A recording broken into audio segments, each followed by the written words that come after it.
Hi అండి. నమస్తే. మీ దగ్గర విషయం ఉన్నప్పుడు మాట్లాడడానికి సిగ్గుపడకండి.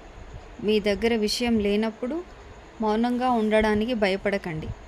అప్పుడే ఏదైనా నేర్చుకోగలరు, ఎక్కడైనా రాణించగలరు. నీ మీద వేసిన నింద నిజమైతే సరిదిద్దుకో, అబద్ధమైతే నవ్వేసి ఊరుకో. అప్పు చేస్తే జాగ్రత్త అవసరం, తప్పు చేస్తే సరిదిద్దుకోవడం అవసరం. లేకుంటే రెండూ నిన్ను ముంచేస్తాయి.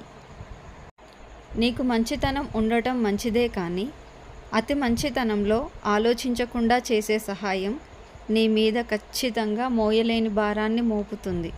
కాబట్టి సహాయం చేసేటప్పుడు ఆలోచించి సహాయం చేయి. వివేకవంతుడు మాట్లాడుతాడు, మూర్ఖుడు వాదిస్తాడు.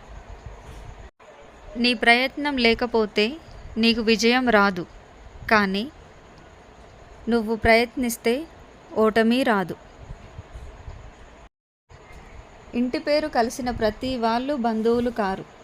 మనం ఆపదలో ఉన్నామని తెలిసి మన ఇంటి తలుపు తట్టిన వారే అసలైన బంధువులు. ఒక మార్గం మూసుకుపోయినప్పుడు తప్పకుండా మరొక మార్గం తెరుచుకొని ఉంటుంది. అది తెలుసుకోవడమే విజయానికి మార్గం.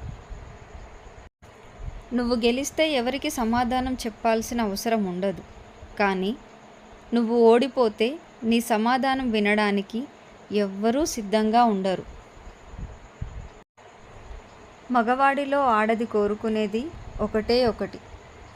అది తనను ప్రేమగా చూస్తూ నూరేళ్లు తనతో గడపటం, మరియు ఎలాంటి ఆపదలో అయినా నేనున్నా అని ముందుకు వెళ్ళే గుణం కలిగి ఉండడం.